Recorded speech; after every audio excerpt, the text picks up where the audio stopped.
नमस्कार। हम पढ़ रहे थे अजमेर के चौहान वंश।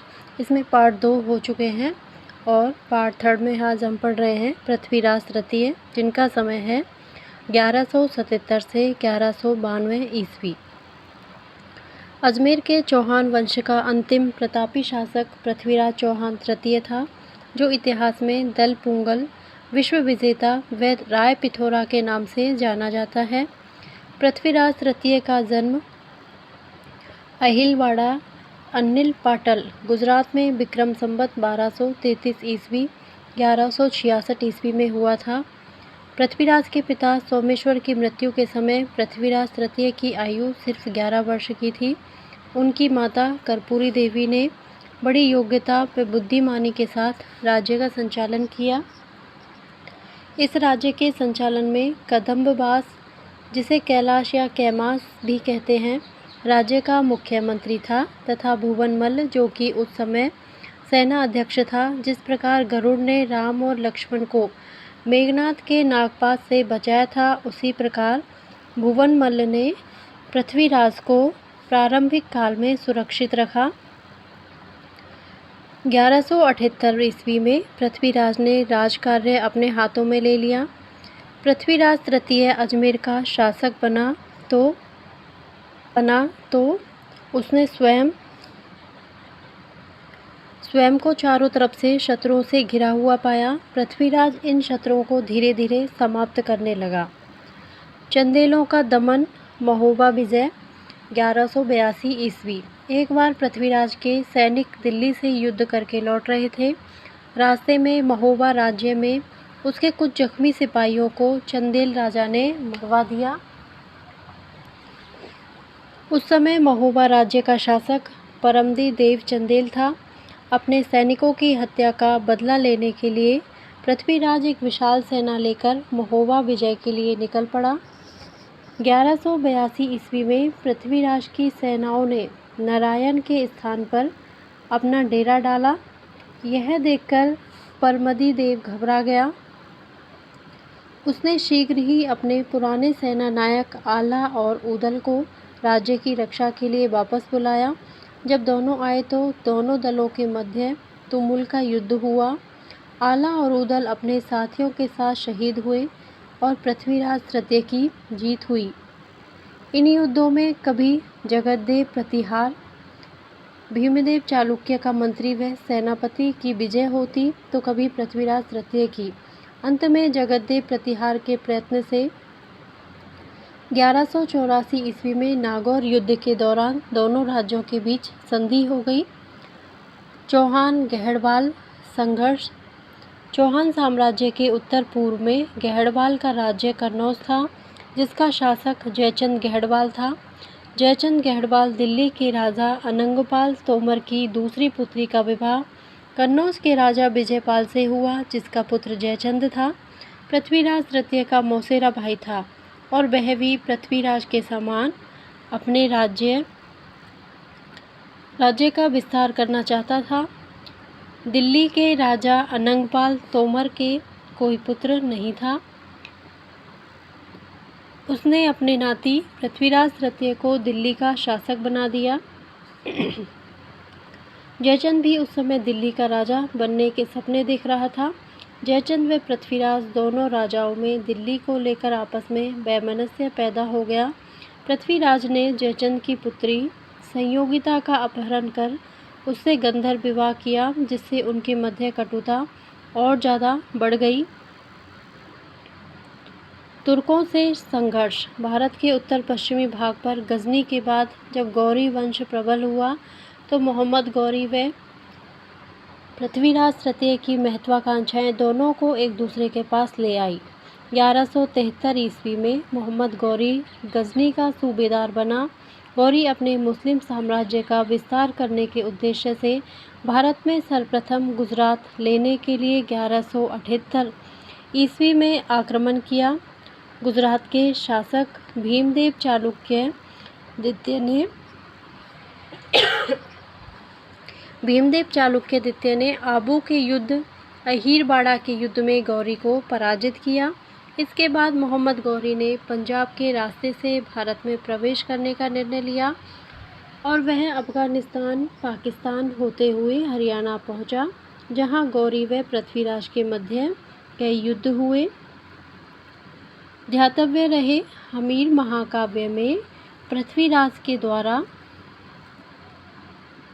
गौरी को 7 बार पराजित करना, सुरजन चरित्र में 21 बार और प्रबंध चिंतामणि में 23 बार पराजित करने का उल्लेख मिलता है।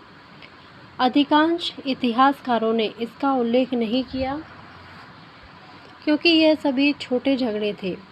गौरी व पृथ्वीराज के बीच तराइन में 2 निर्णायक युद्ध लड़े गए, जो इतिहास में तराइन के युद्ध के नाम से जाने जाते हैं। तराइन का प्रथम युद्ध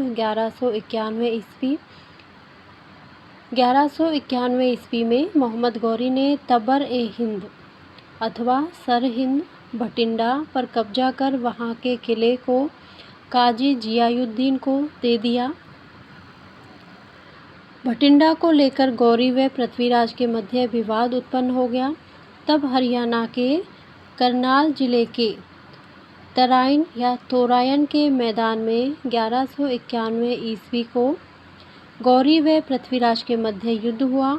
वह युद्ध तराइन का प्रथम युद्ध कहलाता है। दोनों सेनाओं के मध्य युद्ध हो रहा था। तभी मोहम्मद गौरी ने दिल्ली के राजा गोविंद राय पर भाले का वार किया, जिसमें गोविंद राय के 2 दांत टूट गए। गोविंद राय ने प्रत्युत्तर में अपने भाले से गौरी को मारा, जिससे वह बुरी तरह घायल हो गया। गौरी के साथी गौरी को सकुशल गजनी ले गए। इस युद्ध में मोहम्मद गौरी की अपमानजनक पराजय हुई। विजय के जोश में पृथ्वीराज चौहान ने भागती हुई तुर्की सेना का पीछा नहीं किया। यद्यपि अनेक इतिहासकार इसे पृथ्वीराज की उदारता मानते हैं, परंतु यह उसकी महान भूल थी, तो डॉक्टर दशरथ शर्मा ने इसे पृथ्वीराज का शैथिल्य कहा।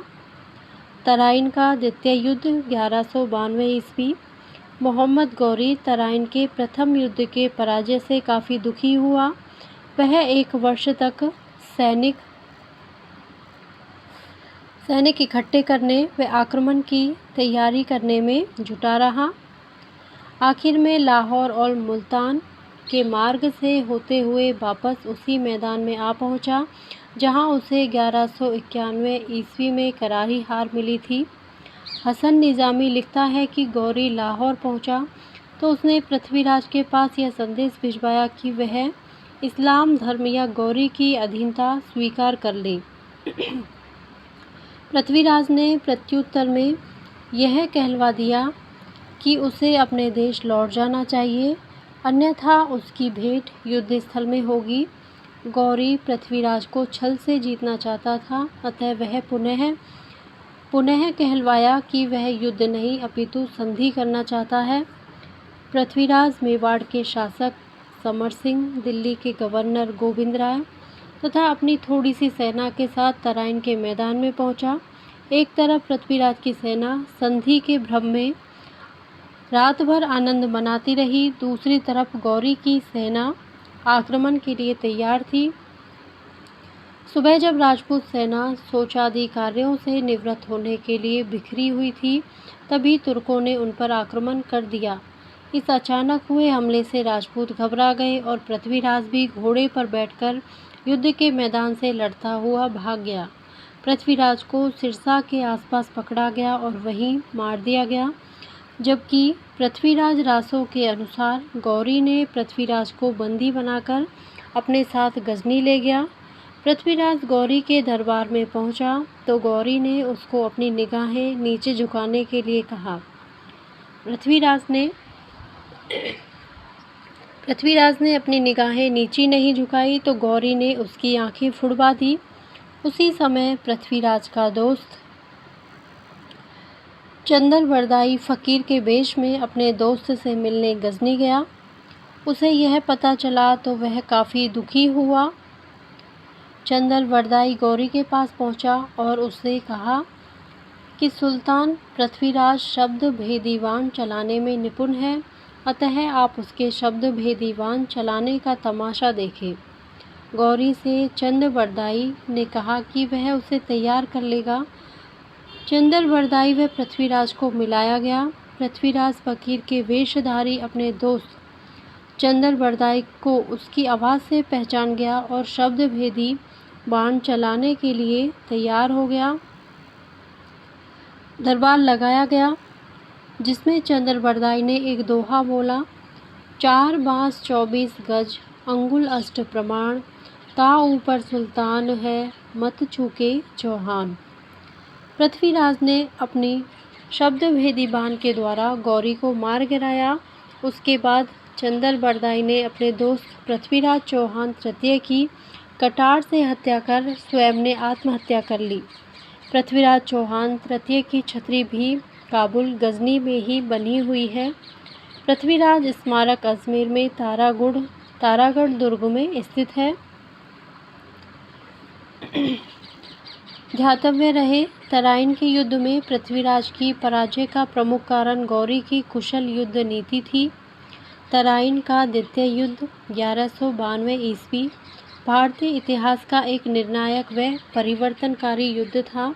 इससे भारत में स्थायी मुस्लिम साम्राज्य का प्रारंभ हुआ।